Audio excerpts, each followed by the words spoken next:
राजनीति में ना कभी कभी ऐसी चीजें हो जाती हैं जो समझ से परे होती हैं।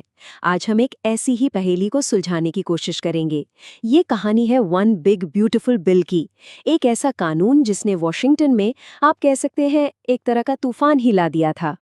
तो सबसे बड़ा सवाल यही उठता है कि भाई एक ऐसा कानून जिसे रूलिंग पार्टी के ही बहुत से लोग पसंद नहीं करते, वो पास कैसे हो जाता है?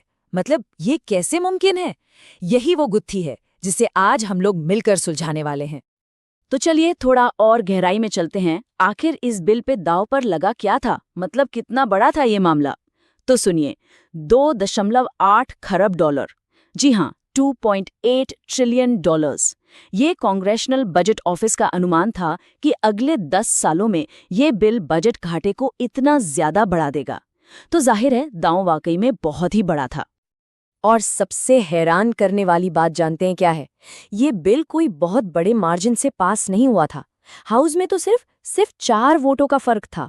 और सेनेट का हाल तो ये था कि वाइस प्रेसिडेंट वेंस को आकर टाई ब्रेकर वोट डालना पड़ा।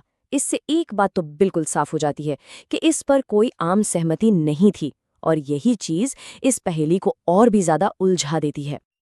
तो ठीक है, इस पहेली को सुलझाने के लिए इसका जो पहला सिरा है उसे पकड़ते हैं। इसके लिए हमें वॉशिंगटन में पावर के एक अनलिखे नियम को समझना होगा। इसे कहते हैं हेस्टर्ट रूल। अब ये कोई लिखा हुआ कानून नहीं है, ये बस एक सिद्धांत है, एक परंपरा।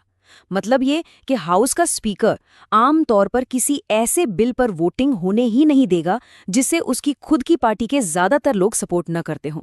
इसको ऐसे समझिए जैसे कोई टीम का कप्तान ऐसी चाल क्यों चलेगा जिसके लिए उसकी आधी टीम ही राजी ना हो, है ना? तो सवाल ये है कि ये रूल इतना जरूरी क्यों है? इसका जवाब एक शब्द में है, पार्टी ब्रांड।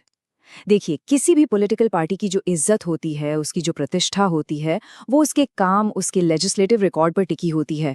और अपने इसी ब्रांड को बचाना दोबारा चुनाव जीतने और पावर में बने रहने के लिए सबसे जरूरी माना जाता है। तो हेस्टर रूल बस यही काम करता है। पार्टी को एक साथ एकजुट दिखाकर पब्लिक में किसी भी तरह की फूट से बचाकर इसी ब्रांड की रक्षा करता है। लेकिन जैसा कि हम जानते हैं, हर नियम का कोई ना कोई अपवाद भी होता है। और बस यही अपवाद हमारी इस पूरी पहेली को सुलझाने की चाबी है।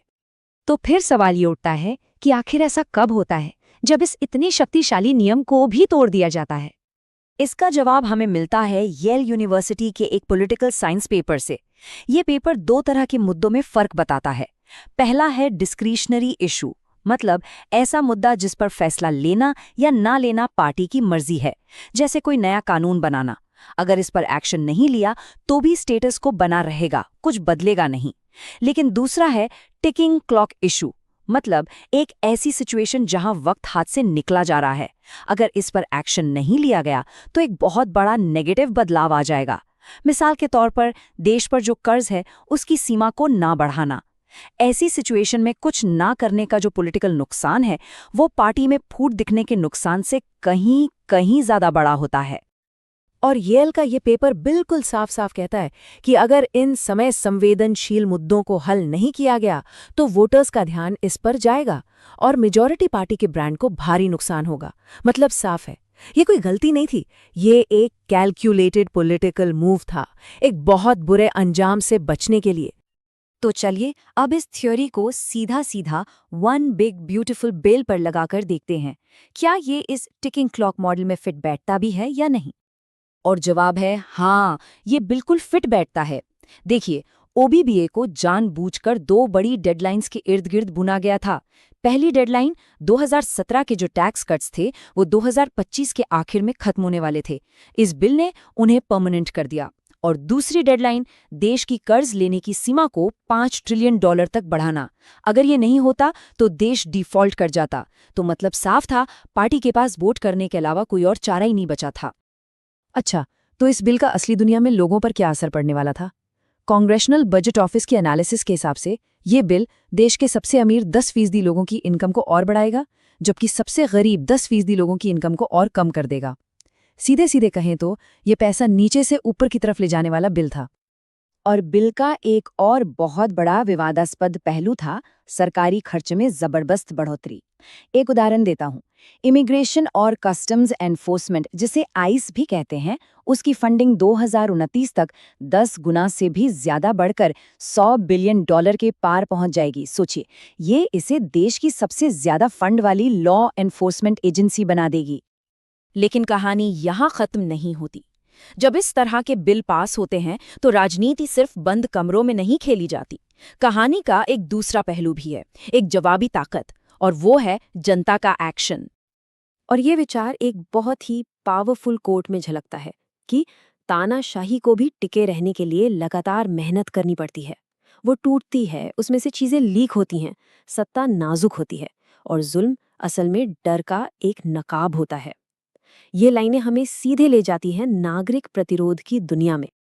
और इसके हमें असल जिंदगी में कई उदाहरण भी देखने को मिले। जैसे जब एक कॉमेडियन का शो बंद करवाया गया तो पूरे देश में ऑर्गेनाइजर्स ने डिज्नी के बॉयकॉट की कॉल दे दी। शिकागो में लोग अपने पॉलिटिकल मतभेदों को किनारे रखकर एक साथ आए और नेशनल गार्ड की तैनाती का कामयाबी से विरोध किया। लोगों ने इमरजेंसी हॉटलाइन शुरू की, एक दूसरे को उनके अधिकारों के बारे में जानकारी दी। ये सब क्या दिखाता है? यही कि अगर जनता संगठित हो जाए तो उसका दबाव काम करता है।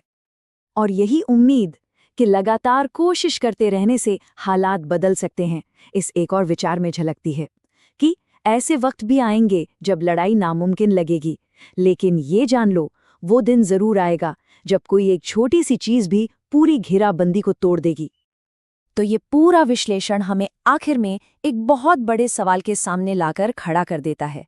राजनीति में ज्यादा ताकतवर कौन है, टिक टिक करती घड़ी या सड़कों पर मार्च करती भीड़? ये एक ऐसा सवाल है जो हमें सत्ता की इन दो ताकतों के बीच के बुनियादी तनाव को दिखाता है और हमें इस पर सोचने के लिए छोड़ जाता है।